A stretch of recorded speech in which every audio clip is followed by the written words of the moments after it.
السلام عليكم، ازيكم عاملين ايه؟ يا رب تكونوا بخير. النهارده جينا من مع بعض الطماطم المخلله. طبعا عايزه اقولك ان الطبق ده من الاطباق الحلوه قوي اللي بتتقدم مع جميع الاكلات اللي بتفتح النفس بجد، وطعمه بيبقى حلو قوي. زي ما انتي بتشوفيه كده في المطاعم بيتقدم مع اكلات كتير جدا، وطبعا بنقعد نسأل نفسنا هو الطبق ده الخلطة بتاعته معمولة ازاي، هو ليه ريحته وطعمه حلو قوي كده. فاحنا النهارده بقى هنقدم لك كده الطريقه، وهنقول لك هو المكونات بتاعته بتبقى عباره عن ايه، والخلطه كمان بتاعته بتبقى معموله من ايه. اول حاجه كده هنقول بسم الله، وهنجيب معانا كميه من الطماطم، طبعا الكميه اللي انت حابه تعمليها. ومعانا كده اللي هنعمل الخلطه هنجيب قرن فلفل اخضر، وبنعمه كويس جدا، بنقطعه حتت صغيره وبنعمه قوي. وبعد كده بنجيب معلقه كبيره من الثوم المفروم، ومعانا معلقتين او 3 من الخل زي ما انت شايفه كده، ومعانا بقدونس، ومعانا كزبره خضراء. طبعا احنا بناخد الورق بتاعهم بس، وبنقطعهم كده برضو حتت صغيره، وبنعمهم هما كمان. يعني بنعمهم كويس قوي بالسكينه زي ما انت شايفه كده. صلوا على النبي يا جماعة، عليه أفضل الصلاة والسلام. واللي مشتركش في القناة طبعا ده فضلا وليس أمرا يشترك في القناة ويفعل الجرس عشان يوصل لكم كل جديد احنا بنقدمه. ويا رب كده الفيديوهات اللي احنا بنقدمها تكونوا بتستفادوا منها يا رب. طبعا هنا خلاص كده هنحط بقى البهارات على الخلطة بتاعتنا. أول حاجة كده بنحطها كزبرة ناشفة، وفلفل أسود، وبابريكا، وشطة.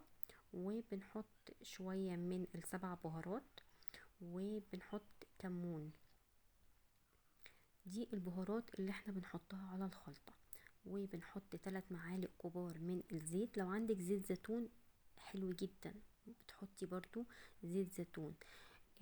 بس انا عشان ما عنديش فحطيت زيت ذرة عادي. وبنحط طبعا نص معلقة صغيرة من الملح.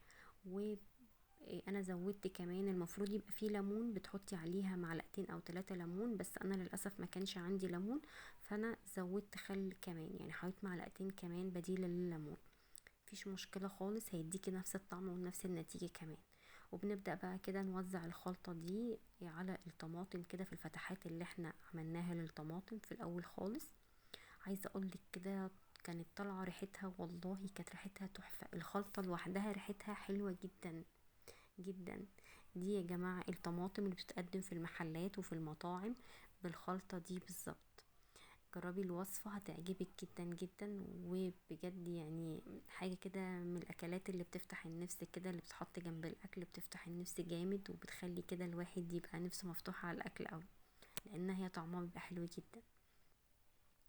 جربيها كده هتعجبك أوي أوي.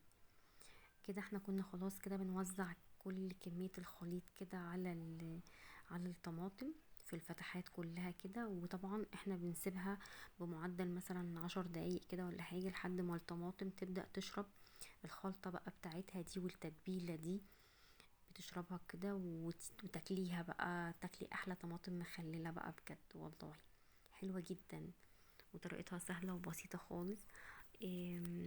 طبعا يا رب كده الفيديو يكون عجبكم، وتكونوا استفدتوا كمان من الفيديوهات اللي احنا بنقدمها.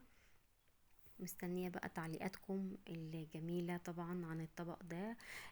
عايزة كل اللي بيتفرج عليا يجرب الطبق ده ويقول لي رأيه فيه ايه. هيعجبكم كتير قوي، وسهل وبسيط خالص، وطبعا كل المكونات متوفرة في البيت.